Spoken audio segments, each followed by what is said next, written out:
Assalamualaikum warahmatullahi wabarakatuh. Saya Saiful Rahmadani, NPM 2021030375. Di sini saya akan menjelaskan hubungan antara ilmu akhlak dengan ilmu lainnya. Yang pertama, ilmu akhlak dengan ilmu hukum Islam. Pokok pembicaraan mengenai hubungan akhlak dengan hukum adalah perbuatan manusia, di mana perbuatan merupakan cerminan baik dan buruknya hidup kita di dunia dan di akhirat. Tujuannya mengatur hubungan manusia untuk kebahagiaannya dalam hidup. Hubungan antara akhlak dengan hukum, yaitu di mana akhlak dapat mendorong manusia untuk tidak berpikir melakukan suatu perbuatan yang merujuk kepada keburukan, tidak menghayal yang tidak berguna dan tidak ada faedahnya. Sedangkan hukum dapat menjaga hak milik manusia dan mencegah orang untuk melanggar apa yang tidak boleh dikerjakan. Selain itu, di dalam hukum terdapat sanksi-sanksi yang dapat memberi hukuman bagi seorang yang memiliki akhlak buruk. Misalnya saja, suatu ketika ada seseorang yang berakhlak kurang baik melakukan suatu tindakan buruk. Contohnya mencuri. Dia akan mendapatkan sanksi karena secara hukum dia telah melakukan pelanggaran, dan dia harus menanggung kesalahannya dengan hukuman yang sesuai dengan tingkat perbuatan yang dilakukan. Hubungan antara akhlak dengan hukum adalah dalam hukum terdapat perintah dan larangan. Jika melaksanakan yang diperintahkan berarti dapat dikatakan berakhlak baik.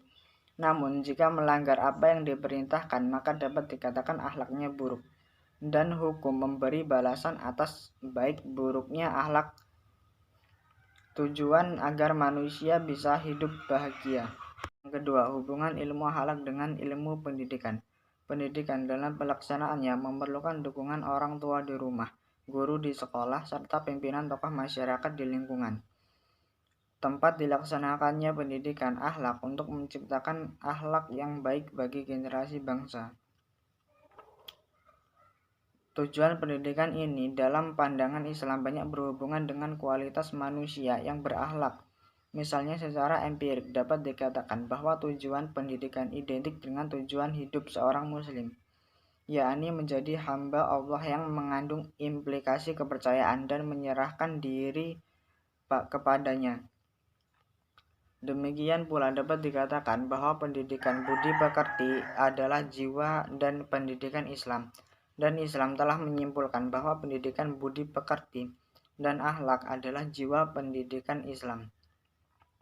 Mencapai suatu akhlak yang sempurna merupakan tujuan sebenarnya dalam pendidikan. Tujuan pendidikan dalam Islam adalah terwujudnya manusia yang baik, sedangkan bahwa tujuan umum pendidikan Islam ialah terwujudnya manusia sebagai hamba Allah yang memiliki kemampuan memahami dan mengaplikasikan hak-hak dan kewajiban-kewajibannya.